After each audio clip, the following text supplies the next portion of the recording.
Papangunahan ko na kayo, hindi ako magbabanal-banalan dahil sa sasabihin ko. Hindi po ako nagbabanal-banalan dahil nag-share ako ng word ni God. Nag-share po ako ng word ni God para ibahagi ang katotohanan mula sa Diyos, ibahagi ang kanyang salita. For today po, ang gusto kong i-share is yung bukang bibig ng tao na tao lang, wala naman taong perfecto, lahat tayo makasalanan. Totoo yan, sabi nga sa Romans 3:10, wala naman taong matuwid, wala kahit isa. Alam nyo kung ano yung problema, alam nyo kung ano yung mali. Yung manatili tayo sa kasalanan, alam natin na kasalanan, pero patuloy pa natin ginagawa. Tinubos na tayo ng Panginoong Jesus sa 10 Commandments. Dumating na si Jesus Christ, nagkatawang tao na ang Diyos, tinubos na tayo sa mga kasalanan dahil sa pagkamatay niya sa krus. Bakit nandun pa rin tayo sa kulungan? Nandun pa rin tayo sa pagkaalipin sa 10 Commandments. 'Di ba?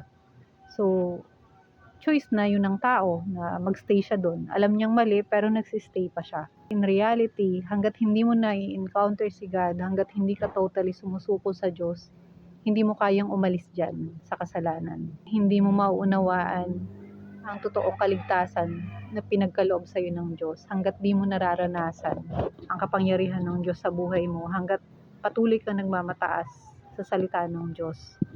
Sabi nga din po na ang pananampalataya ay nagsisimula or founded sa word ni God, pakikinig ng word ni God.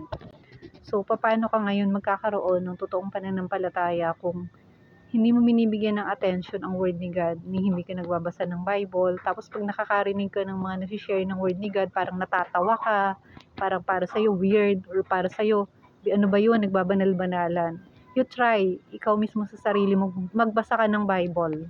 Imposible na walang mabago sa life mo once na nagbasa ka ng Bible. Imposible na hindi mabago yung mindset mo. Imposible na hindi ka mag-set ng mind mo what is above. Kasi once na hindi ka pa nakakabasa ng word ni God, nakaset yung mind mo sa earth. Parang puro pera, puro pride, puro pagmamataas. Like parang feeling mo nakakahigit ka sa iba, nanlalait ka, lahat nasa iyo. Kasi ganyan ako dati.